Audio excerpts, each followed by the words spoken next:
Salut à tous, c'est Batman, nouvelle vidéo pour présentation et test du héros du mois. Donc ce sera le petit rituel maintenant, à chaque nouveau héros mensuel, je le présenterai, je donnerai mon avis et ensuite on ira le tester en combat raid tout simplement. Donc évidemment en adversaire parce que il y a très peu de chances que je l'ai. Et si je l'ai évidemment je le testerai et puis vous finirez par le voir, mais il y a très peu de chances que je l'ai. Du coup, héros du mois, donc c'est Nates. Classe Ranger. Résiste aux effets qui sont négatifs pour la génération de mana. Donc ça c'est assez sympa. Au niveau de son attaque et de sa défense, au niveau des stats, c'est l'une des premières fois, dites-le moi si je me trompe, où l'écart est si peu important. C'est vraiment genre très similaire. 735 en attaque, 737 en défense. Les deux stats sont quasiment identiques. Donc ça peut vraiment être un atout. Je pense qu'elle peut vraiment être balèze. 1299, 1300 de vie, on va arrondir, hein, on n'est pas à ça près. 1300 de vie, je pense que c'est vraiment pas mal. Par rapport à ses compétences, alors vitesse de mana moyenne. Donc sa vitesse de mana est moyenne et elle inflige 150% de dégâts à tous les ennemis. C'est pas énorme, mais en même temps ça peut être intéressant quand on voit la suite de sa compétence, puisque elle réduit la mana de tous les ennemis de 10%, donc c'est pas énorme 10%, mais en réalité c'est quand même quelque chose de vachement embêtant pour l'équipe adverse, et du coup ça peut quand même être très pratique.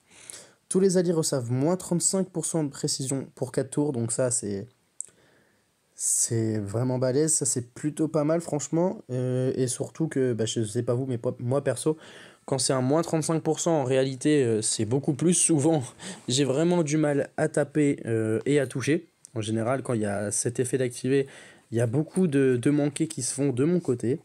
Et enfin, comme c'est un héros du mois, il y a naturellement un lien élémentaire. Cette fois-ci c'est le lien qui donne plus 4% de génération de mana à tous les alliés sains. C'est pratique. Déjà pour les autres, mais surtout aussi pour elle, puisqu'elle a une mana moyenne, enfin une vitesse de mana qui est moyenne, et du coup ça lui permet de récupérer plus rapidement sa compétence, et donc forcément c'est plus efficace, plus intéressant, plus utile, plus tout ce que vous voulez au final, hein. Donc je pense que ça peut vraiment être un héros vraiment balèze. Bon, il y a forcément mieux, mais je pense que c'est un héros qui est vraiment balèze. Donc, je branche vite fait mon téléphone. Ce serait bête que la vidéo se coupe en plein combat. Parce que si je vous la montre et que je veux la tester, c'est évidemment parce que j'ai trouvé quelqu'un qui l'a. Et avec 11 emblèmes. Voilà. Donc, les stats, vous la voyez maintenant. Donc, on passe de 1299 à 1407 points de vie. 735 attaque à 757, 737 de défense à 791, évidemment sa puissance de 770 à 825, c'est les 11 emblèmes, donc 11 x 5 points, on arrive à 825, voilà. Et du coup, on va la tester. Donc, par rapport à sa classe, la compétence, les talents, du coup, plus 15% de chance de contourner les bonus défensifs en attaquant, y compris en contre-attaquant. C'est plutôt pas mal. Donc ça, c'est évidemment au niveau 3 sur 5, c'est évidemment parce qu'il y a 11 emblèmes, hein. Avec un seul emblème, vous n'avez pas ce niveau-là de pourcentage et de niveau à 3 sur 5, tout simplement. Donc, en face, très grosse équipe, hein, pardon, il y a Pakel, il y a Arthur, très gros sniper, Zéline, vraiment très bon héros et très casse-pied. Tous les ennemis reçoivent moins 34% d'attaque pendant 4 tours, ça c'est infernal, et surtout retire les bonus de tous les ennemis, ça c'est infernal aussi. Faiseur de tombe, bon voilà, faiseur de tombe on ne présente plus, hein. Il est très casse-pied et très balèze aussi, il retire beaucoup. Et puis un autre gros sniper qui est peut-être même l'un des meilleurs snipers de ce jeu, qui en plus de ça a une mana très rapide, Kagiburado. Donc vous voyez à ses compétences, à ses stats à sa compétence et à ses stats que c'est balèze. Par contre il n'y a pas de défenseur, et c'est peut-être ce qui peut lui faire perdre ce combat. Donc on va tester, on va y aller. C'est parti, j'y vais avec mon équipe défensive, on va tester avec ça. C'est juste C'est pas pour gagner en fait, je m'en fiche complètement de gagner ce combat, même si je prends une raclée. Je veux juste tester la compétence de Nate, voir ce que ça fait sur moi, enfin sur mon équipe, voir ce qu'elle fait tout simplement. Du coup, jouer sur elle. Bon, évidemment, j'ai pas pris non plus une équipe qui allait tomber très facilement, hein, mais, mais voilà, enfin, j'ai pris une équipe qui juste pour tester en fait ce que ça va donner. Évidemment, si je peux gagner par-dessus le marché, je vais pas m'en priver, hein, mais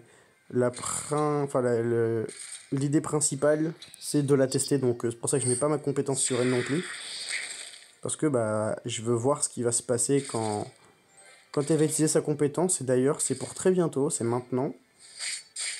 Ok, donc elle fait environ 240 à tout le monde, en sachant que la mana est quasi pleine, et du coup, bah, ma mana s'est réduite.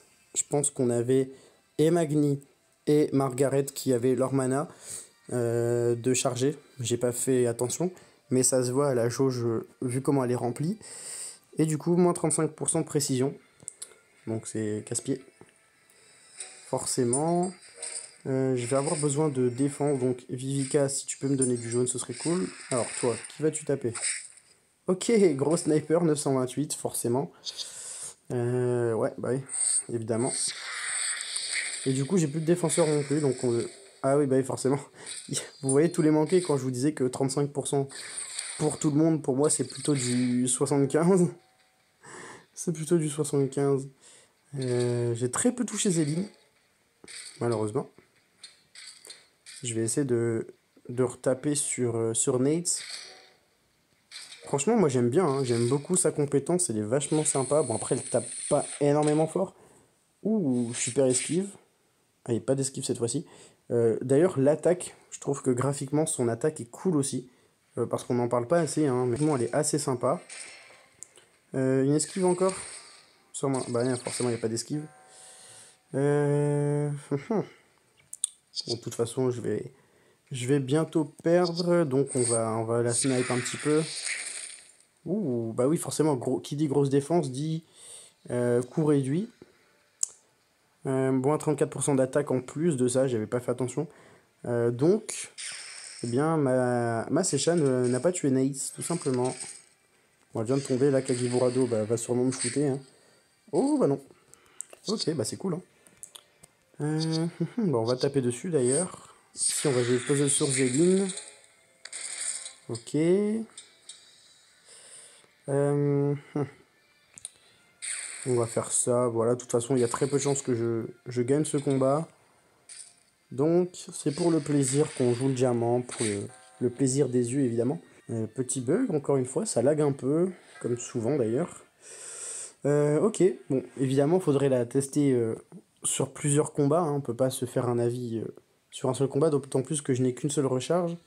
Mais je trouve Nate, non, c'est pas là, je trouve le héros du mois plutôt sympa. Elle peut vraiment avoir sa place dans une grosse équipe. Mais je sais pas. Je trouve quand même que sa vie, elle est pas énorme. Après, elle a une bonne défense, donc ça compense. Ouais, franchement, faudrait tester un peu plus sur un seul combat. Je peux pas forcément donner mon avis, mais je pense que c'est un très bon héros. Et qui peut-être mériterait d'être mieux placé. Peut-être qu'en 2 c'est pas son poste. Peut-être qu'elle serait mieux en tank. Je sais pas du tout. Vous pouvez dire d'ailleurs en commentaire ce que vous feriez d'elle, si vous la mettriez en tank, en poste 2 ou 3. Je pense qu'il faudrait la tester en tank, elle peut être peut-être pas mal. Le moins 35% de précision, sa bonne défense. Ouais, ça peut être pas mal. Ça peut être pas mal.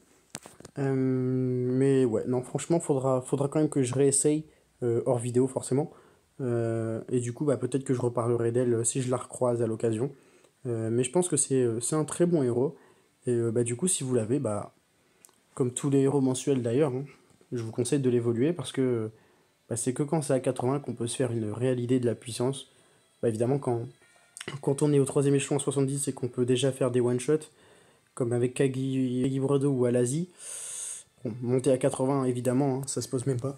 C'est pas une question qui se pose, mais du coup, là, en l'occurrence, montez à 80 et puis voyez ce que ça donne. Puis si jamais certains l'ont, au moment où vous regardez la vidéo, bah, dites en commentaire ce que enfin, le sentiment que vous avez, votre ressenti sur le jeu, l'attaque, la défense, que ça donne. Et puis voilà, partagez votre expérience. C'est tout pour cette vidéo. Et moi je vous dis à bientôt. Ciao.